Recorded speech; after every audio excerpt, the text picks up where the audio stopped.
JKSSB की तरफ से पोस्ट आए हैं। होम डिपार्टमेंट ने जो रेफ़र किए थे टोटल नंबर ऑफ पोस्ट जो 4002 है कांस्टेबल के लिए, वो रेफ़र किए गए थे SSB को। और उसमें जो डेट आएगा वो 30 से भरने होंगे। बट एक ही प्रॉब्लम है इसमें, एज रिलैक्सेशन नहीं दी गई थी एस्पेरेंट्स को। और एस्पेरेंट्स जो है JKSSB के एस्पेरेंट्स वो डिमांड कर रहे थे एज रिलैक्सेशन ऑलरेडी, क्योंकि जो लास्ट रिक्रूटमेंट हुई थी वो 2017 में हुई थी। तब से ऑलमोस्ट 7-8 ईयर्स हुए हैं। जो कैंडिडेट्स 20 ईयर्स के थे या 20 ईयर्स प्लस थे, आज वो एज बैरियर जो है इसका वो क्रॉस कर रहे हैं, वो 28 से ज़्यादा उनकी एज आ रही है। सो यहाँ पे ऑलरेडी प्राइवेट सेक्टर भी नहीं है और स्टूडेंट्स तब से पढ़ रहे हैं, उनके पास डिग्रियाँ है लेकिन वो एलिजिबल क्राइटेरिया में नहीं आ रहे हैं। अब वो डिमांड कर रहे हैं उनको एज रिलैक्सेशन मिलनी चाहिए इन पोस्ट्स के लिए। चाहे आपका JKSSB का कांस्टेबल का पोस्ट हो या SI वगैरह का पोस्ट हो, उसमें एज रिलैक्सेशन एस्पेरेंट्स को मिलनी चाहिए, जो कि जेन्युइन डिमांड भी है। क्योंकि लास्ट रिक्रूटमेंट जो है वो 2017 में इन्होंने कराई थी। तब से 7-8 ईयर्स, जैसे कि मैंने ऑलरेडी बोला है, 7-8 ईयर्स हुए हैं, जो कि बहुत ज़्यादा टाइम है। अगर ये हर साल होती तो फिर एज अगर ये रह जाती तो ठीक था। लेकिन जैसे कि आप सब जानते हो, काफ़ी समय हुआ तब से पोस्ट्स नहीं आए हैं और जो एस्पेरेंट्स की एज है वो ऑलरेडी इस मैक्सिमम एज को क्रॉस कर रही है। तो उनकी जेन्युइन डिमांड है, वो डिमांड कर रहे हैं JKSSB बोर्ड से कि उनको एज रिलैक्सेशन मिलनी चाहिए। वन टाइम एज रिलैक्सेशन वो एक्सपेक्ट भी कर रहे थे, लेकिन ऐसा कुछ नहीं है, इसलिए स्टूडेंट्स के लिए डिमांड कर रहे हैं। और आपके लिए मैंने ये वीडियो इसलिए लाया है क्योंकि अकॉर्डिंग टू कॉन्स्टिट्यूशन भी मैं बोलूँगा, कॉन्स्टिट्यूशन में भी गवर्नमेंट को कुछ गाइडलाइन दी जाती है, वो लोगों के लिए काम करे, लोगों के एस्पिरेशन एंड गोल्स के लिए काम करे, ताकि यूनिटी एंड नेशनल इंटीग्रिटी बरकरार रहे। गवर्नमेंट का फ़र्ज़ बनता है एस्पेरेंट्स के लिए उनको जॉब प्रोवाइड करें, क्योंकि जो सबसे बड़ी पावर होती है वो लोगों के हाथ में ही होती है।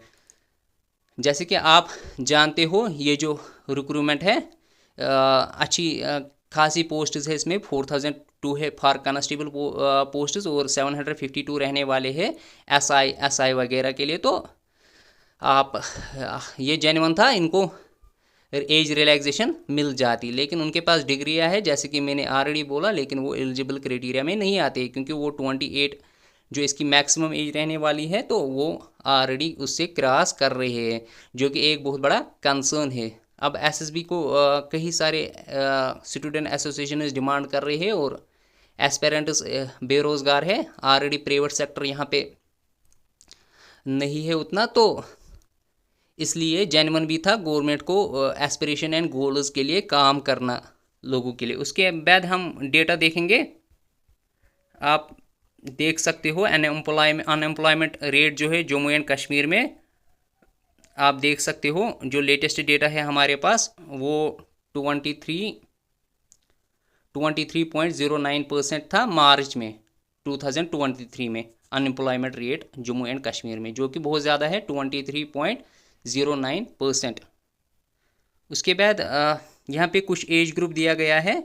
हाई अनएम्प्लॉयमेंट एमंग यूथ, आप देख सकते हो 5 टू जो आते हैं एज ग्रुप में 5 to 29 एज ग्रुप में जम्मू एंड कश्मीर में, उनकी जो अनएम्प्लॉयमेंट रेट है वो बहुत ज़्यादा हाई है 46.3%। और ये जो डेटा था इन अप्रैल जून 2021 में लिया गया है।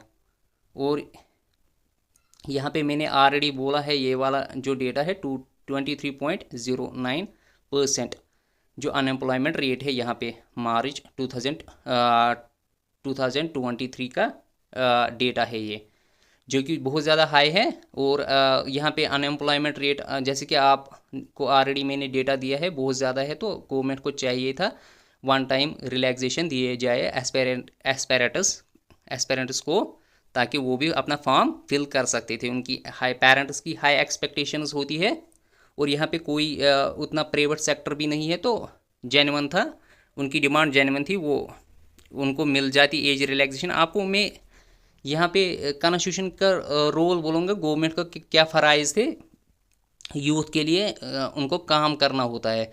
यहाँ पे जो DPSP में भी इसके रिलेटेड बोला है कॉन्स्टिट्यूशन ने, उनको काम करना होता है गवर्नमेंट को aspiration and goals of the people. आप ये देख सकते हो, ये जो मेंशन है मैंने आपको कॉन्स्टिट्यूशन के मुताबिक इसलिए बोला है ताकि हम अपनी डिमांड जो रख रहे हैं वो जेन्युइन है, और कॉन्स्टिट्यूशन में भी ऑलरेडी मेंशन है गवर्नमेंट को काम करना होता है aspiration and goals of the people के लिए, क्योंकि जो सबसे बड़ी पावर होती है वो लोगों के हाथ में होती है, इसलिए हम बोलते हैं वी द पीपल। कॉन्स्टिट्यूशन जो है वो लोगों के लिए होता है। कॉन्स्टिट्यूशन सबसे बड़ा माना जाता है, लेकिन कॉन्स्टिट्यूशन से भी बड़े हैं क्योंकि कॉन्स्टिट्यूशन उनके लिए होता है। So aspiration and goals of the people के लिए गवर्नमेंट को चाहिए वो काम करे, जो कि DPSP में ऑलरेडी मेंशन है, वो वेलफेयर ऑफ द पीपल करे। गाइडलाइन दी गई है गवर्नमेंट को, वो welfare of the end wellbeing of the people के लिए काम करे, उनकी पर कैपिटा इनकम अच्छी हो जाए। लेकिन साफ साफ आपने देखा है नोटिफिकेशन में एज रिलैक्सेशन नहीं दी गई है। बेरोज़गारी यहाँ पर ऑलरेडी बहुत ज़्यादा है, जो कि बहुत बड़ा कंसर्न है। DPSP में यही है, goals and aspirations of the people. Government को इसके लिए काम करना होता है ताकि यूनिटी रहे, नेशनल इंटीग्रिटी बरकरार रहे और जस्टिस मिले लोगों को। उसके बाद मैंने ये जो कोट लिया है, ये जो स्टेटमेंट है आप देख सकते हो, ये इब्राहिम लिंकन ने दिया था, government of the people by the people for the people. जो सबसे बड़ी पावर होती है वो लोगों के हाथ में होती है, of the people by the people for the people. और इसकी क्या रेलेवेंस है इंडियन डेमोक्रेसी में? Embodied in Indian constitutional preamble we the people of India, यानी we the people of India, यानी जो सेकंड फंक्शन ऑफ कॉन्स्टिट्यूशन है वो गवर्नमेंट को पावर देती है, वो जो अथॉरिटी होती है वो रूल्स बनाए, लाज बनाए, जो भी लाज है वो पार्लियामेंट बनाता है और कॉन्स्टिट्यूशन ही उनको पावर देता है।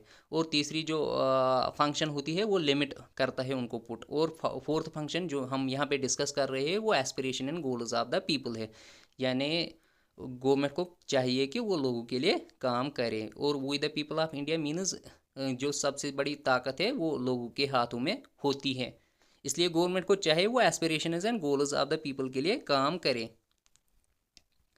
उसके बाद आप देख सकते हो government of the people by the people for the people. अगर हम इसकी क्या रिलेवेंस है जॉब क्रिएशन एंड एम्प्लॉयमेंट के रिलेटेड, गवर्नमेंट की क्या रेस्पॉन्सिबिलिटी है? उनको चाहिए, यहाँ पे लिखा है, ensure opportunities for citizens to work and earn living, यानी उनको उनका फ़र्ज़ बनता है लोगों के लिए काम करना, उनको काम देना, अच्छी खासी ज़िंदगी देना, create jobs and stimulate economic growth and job creation करना, ये गवर्नमेंट के फ़राइज़ है, क्योंकि टैक्स भरते हैं लोग और गवर्नमेंट का भी फ़राइज़ है जॉब क्रिएशन एंड स्टिमुलेट करना, ग्रोथ, इकोनॉमिकल ग्रोथ करना, स्टिमुलेट। और उसके बाद देखेंगे प्रोवाइडिंग ट्रेनिंग एंड एजुकेशन वगैरह, ये कुछ स्कीम्स वगैरह उनको लाने हैं, ये ऑलरेडी DPSP में भी मेंशन है।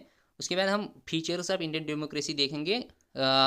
यहाँ पे right to work and livelihood है, यानी right to work and livelihood जो आर्टिकल 21 है, इस पे गवर्नमेंट को चाहिए वो लोगों के लिए वेलफेयर करे, लोगों का फ़र्ज़ बनता है उनको अच्छी ज़िंदगी मिले। यहाँ पे right to work and livelihood मैंने ऑलरेडी मेंशन किया, आर्टिकल 21 भी बोल रहा है इसके बारे में, यानी इनिशिएटिव्स, ऐसे इनिशिएटिव्स करना, जॉब क्रिएशन करना, स्किल डेवलपमेंट वगैरह, ये कुछ गाइडलाइंस होती है गवर्नमेंट को, इन पे खड़ा उतरना, लोगों की एस्पिरेशंस के लिए काम करना। उसके बाद मैंने फोर्थ फंक्शन जो ऑलरेडी थोड़ी बहुत बोली है आपको, वो रिफ्लेक्ट कर रही है aspiration and goals of the people, यानी लोगों के लिए काम करना गवर्नमेंट का फ़र्ज़ बनता है। जैसे कि स्टूडेंट्स डिमांड कर रहे हैं एज रिलैक्सेशन या जॉब अपॉर्चुनिटी, उनको भी मौका मिलना चाहिए। बहुत समय से रिक्रूटमेंट नहीं आई है, अब होम डिपार्टमेंट ने इसके लिए क्राइटेरिया किया है 28 ईयर्स, बट गवर्नमेंट जो होता है वो लोगों के लिए होता है। सो लोगों के हाथ में भी पावर होता है वोटिंग का, वो फिर वोट डालते हैं, दैट इज़ वाई गवर्नमेंट की लिमिट्स होती है और उनका भी फ़र्ज़ बनता है लोगों के लिए काम करना। जैसे कि मैंने ऑलरेडी बोला है, aspirations of the citizen, setting national goals and objectives वगैरह, vision for the country and development and progress करना, सो यहाँ पे ओवरऑल मैं इतना बोलूँगा, एज रिलैक्सेशन जो लोग डिमांड कर रहे हैं या जे के एस्पेरेंट्स डिमांड कर रहे हैं, वो एक जेन्युइन डिमांड है। आप आप एक्सपेक्ट कर सकते हो एस्पेरेंट्स से ये डिमांड, बिकॉज जो आप जानते हो अदर यूटीज़ में ऑलरेडी एज रिलैक्सेशन मिलती है, तो ये उतना बड़ा मसला नहीं है। गवर्नमेंट को भी चाहिए, यहाँ की गवर्नमेंट को, वो इस पे अपना फैसला बदले और एस्पेरेंट्स के हक में इसकी एज रिलैक्सेशन जो है क्राइटेरिया वो बढ़ाए, ताकि एस्पेरेंट्स अपना फॉर्म सबमिट कर सके। उनके पास डिग्रीज़ है जैसे कि मैंने ऑलरेडी बोला है, लेकिन वो एलिजिबल नहीं है ड्यू टू एज क्राइटेरिया, क्योंकि कई समय से 7-8 ईयर्स से रिक्रूटमेंट नहीं आई है। बहुत सारे मसले थे JK SSB बोर्ड में, उनकी गलती नहीं है, तो वन टाइम रिलैक्सेशन इनको भी देनी चाहिए गवर्नमेंट को, ताकि इंटीग्रेशन, नेशनल इंटीग्रेशन बनी रहे। Thanks for being with me.